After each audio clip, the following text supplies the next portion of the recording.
Things were looking up for the Stovell Valley Railway. Profits were rising, freight traffic was increasing, passengers were happier, and to add to all this, the rain had stopped.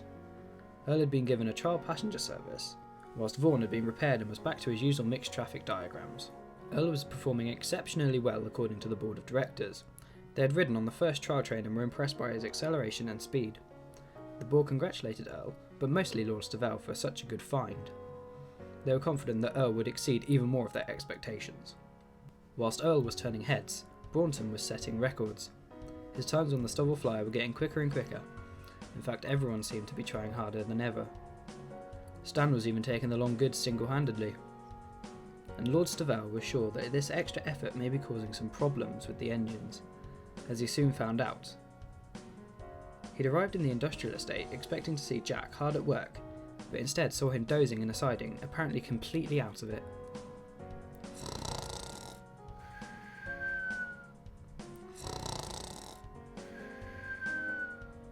And also, when he'd got off the Stovell Flyer at Stowborough, he was surprised to see Braunton napping only 2 minutes after the train had arrived.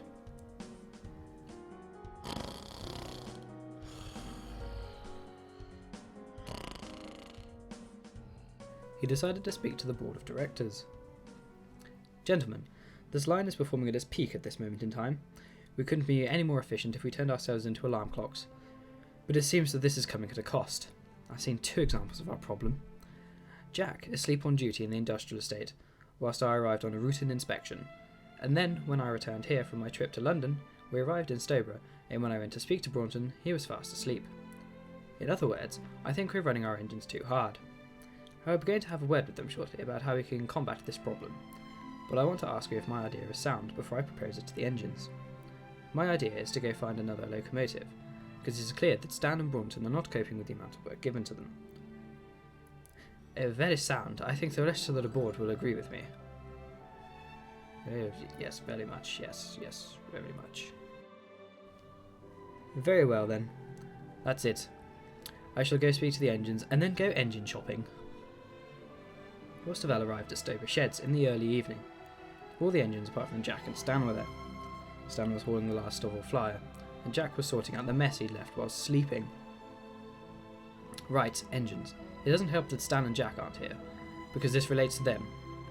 And you too, Braunton. What? I did nothing, and I have 3,000 witnesses to prove it. You aren't in trouble. In fact, I'd like to take this opportunity to thank each and every one of you for your hard work and dedication over the past 2 weeks. Even through the rain. I know some of us had accidents that were out of our control, but other than that we've had good returns, good times, and a dedicated fleet of locomotives who keep breaking records. The board are very happy with you all, and I'd like to pass on their... Just then, Jack rolled into the shed. Sorry I'm late. Did I miss anything? Well, I was just saying...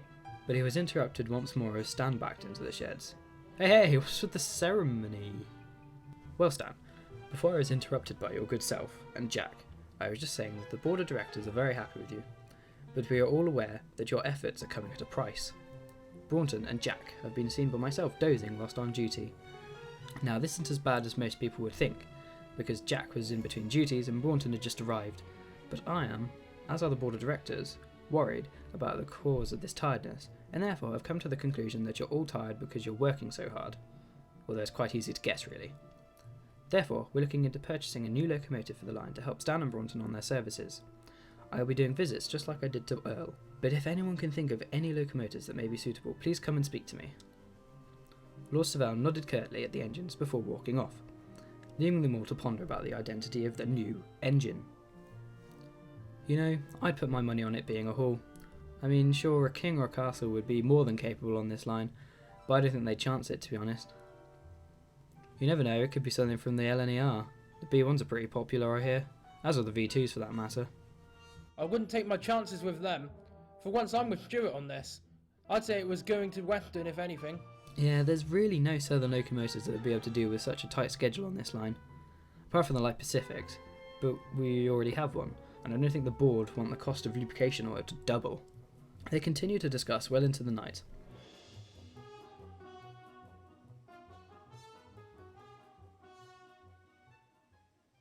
They all woke up the next morning no closer to deciding what it might be. They all left on their respective services, but Earl was left behind. He was to be told what to do by Lord Stovell when he arrived. He didn't have long to wait. Good morning, Earl. Morning, sir.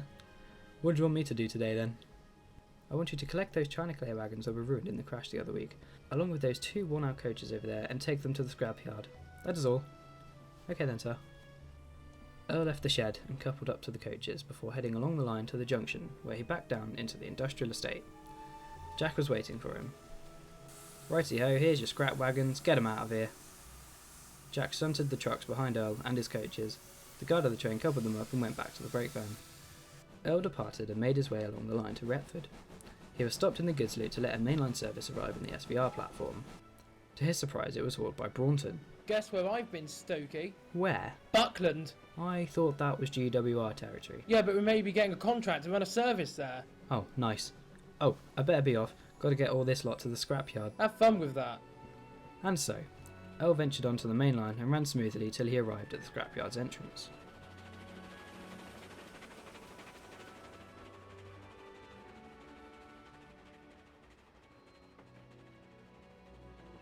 He ran round his train and pushed it into one of the sidings.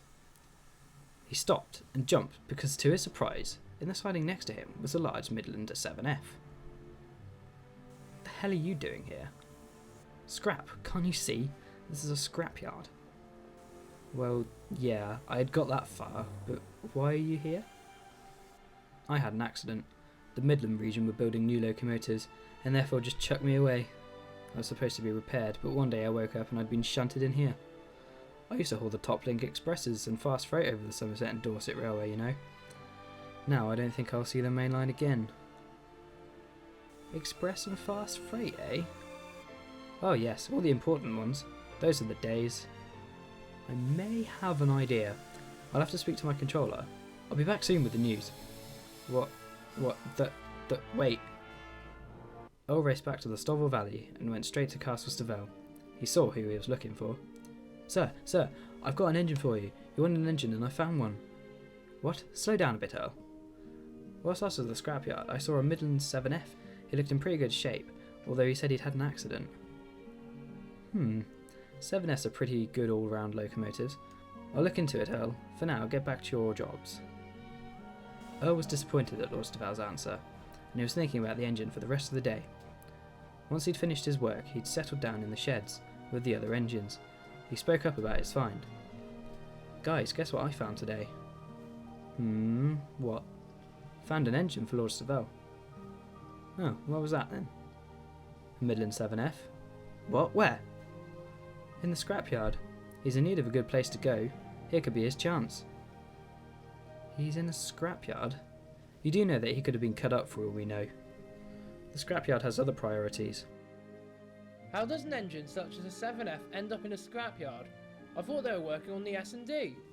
He had an accident, but he's in good condition. It wouldn't cost much to repair him. Wait a minute. What did Lord Stovell say when you told him about the engine? He didn't seem convinced, but I think we should be saving this engine. He's in need. This place could be his one chance, and if I bring him back here, Lord Stovell will have no choice but to buy him. Sturdy plan, limited chance of success. Why wait? I'll go with you, Stokey, if you're going. I'd like to help a Midland brother. Oh, okay then. We'll do it tonight. The 2 engines waited until the final lights of Stober were out, sneaking out of the shed and onto the line. They quickly found themselves at Retford, where they crossed onto the main line. I hope this is worth it after all this effort, Stan. So do I. I'd hate to see us not be able to save a brother. They continued and soon reached the scrapyard. They quietly steamed down the sidings, but to El's shock, the engine was nowhere to be seen. I don't see any engine here, Stokey. I swear he was here. I swear it. Well, he isn't now. Maybe he's been scrapped. He couldn't have been. He was so far down in the yard. They couldn't have got to him yet. Maybe he was fast-tracked. You know how it is with these scrap merchants. Oh, I guess so. But I feel so bad now. Yeah, come on. We best be leaving. Nice one, Stokey. The alarm's gone off. Hey, who goes there? Come on, let's go. The 2 engines raced out of the yard, past the Ginty and out onto the main line once more. The alarm was still sounding in the distance, but they were away. They rushed back to the Stovell Valley, Elle feeling so bad for getting the hopes of the engine up just for it to be scrapped. They arrived back in Stowbridge Sheds and said nothing of the events. Instead, they fell asleep. The next morning, they were woken up by Lord Stovell. "Good morning, up we get. I have something I need to tell you." "It's too late. If you want that engine, he's been scrapped, sir." "And how would you know that?" "Don't answer, because I know. I got a phone call this morning from the owner of that scrapyard saying that its guards saw 2 engines fitting yours and Stan's description poking around in the yard." "Well, we were looking for the engine, but he wasn't there." "Yes, I know." "What?" "After I spoke to you yesterday, I had a meeting with the board of directors. They agreed with your judgment, and I phoned the owner of the scrapyard and bought the locomotive. He was brought here last night by a Black 5 and put in your workshop. You were supposed to be here to greet him. Instead, Jack had to." "Talking of Jack, where is he?" "Well, that's the thing. He's bringing the engine out right now." Jack's whistle sounded from the workshop, and he backed out, hauling behind him his Midland 7F 53803. His paint shone in the early morning sun. He looked a different engine to the one Earl had seen in the scrapyard. "May I present the newest addition to the fleet, Arthur, the Midland 7F locomotive." "Hello there.